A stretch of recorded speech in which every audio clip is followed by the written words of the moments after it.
What's up, YouTube? We're going to do some serpentine belts on the Jag today. Don't have a lot of time, so no cameraman, and you're pretty much going to have to see everything after the fact, but sometimes it's nice to have some visuals. So before you start this, make sure you have a tension gauge, like a Cricket or similar. If you don't know what that is, go look online, Gates, Cricket. And these are not spring-loaded tensioners. And that's why I say that. You have to actually check the tension with a tension gauge. All right, let's get right to it. First, I'm going to loosen up the bolt on the front of the idler that is tensioning the AC. So you just loosen it to start, and then we're going to actually loosen the tension on the belt itself. Let me show you the bolt you're going to loosen. There we go. That guy. Don't remove it, just loosen it up a little bit. Alright, now we're going to go below. We're going to loosen up the tension rod on the idler for the AC.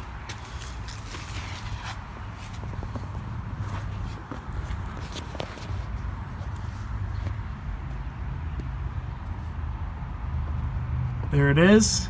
It's a reverse square drive essentially. And maybe could get a socket on that, but I don't recommend it. You might strip it out. So what I'm going to do is I'm going to use a socket backwards. This is how you want to drive it. I've got myself here a 5/16 extended hex. I'm going to put that on my wrench. I'm going to take the socket in reverse, like that. You're going to turn this clockwise, by the way, to loosen it. Loosen it enough so you can take your belt out. I'm also replacing the idler, so I removed the idler bolt all the way as well. And here's our idler. Make sure you get this out first, and then this bolt.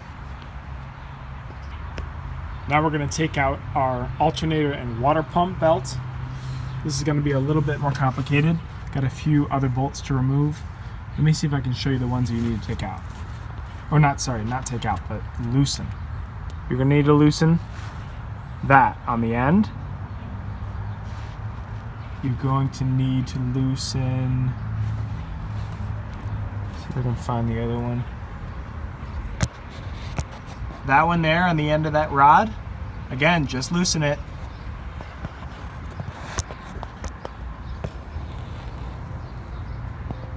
And then this guy.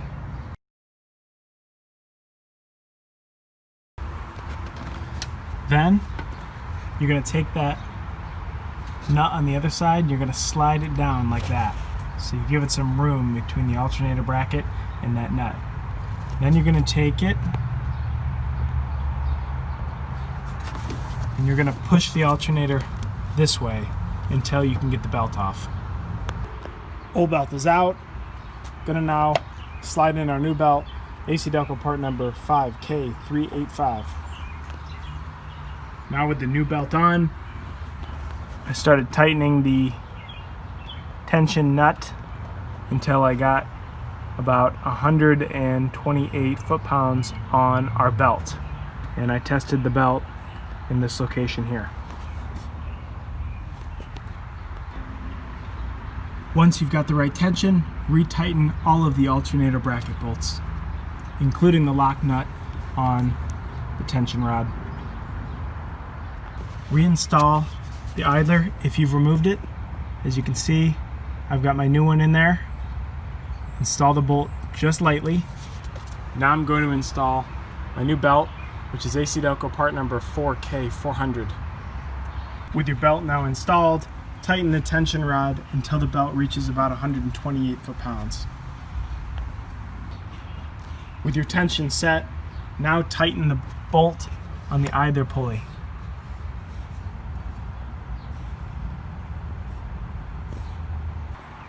Now that our belt tensions are set, we're going to go inside the car. We're going to blip the throttle, as I call it, where we're going to just turn the key just like that, just to get it to spin a little bit. We're going to come back out and make sure our belts are still in place. Then we're going to start the engine. We're going to let it run for 1 minute.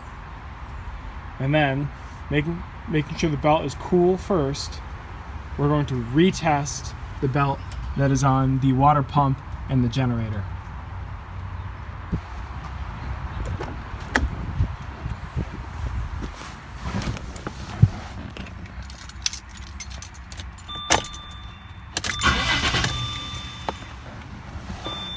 Now we're going to check it.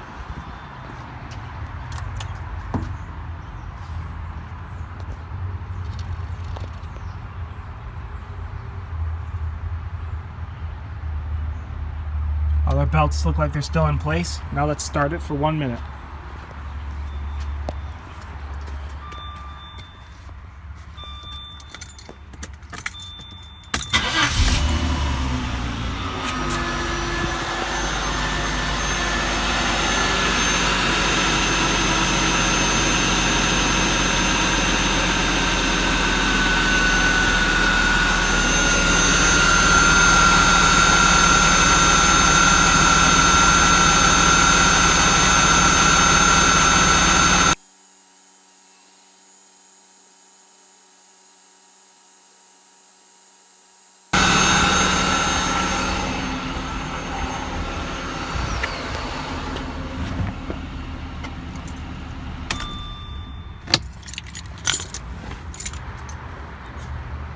Now I will retest the tension on the generator and water pump.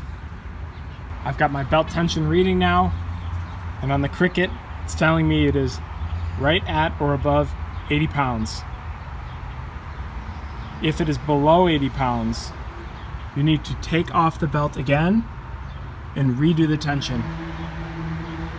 That concludes the belt replacement on a 95 to 97 XJ6 with a 4-liter engine.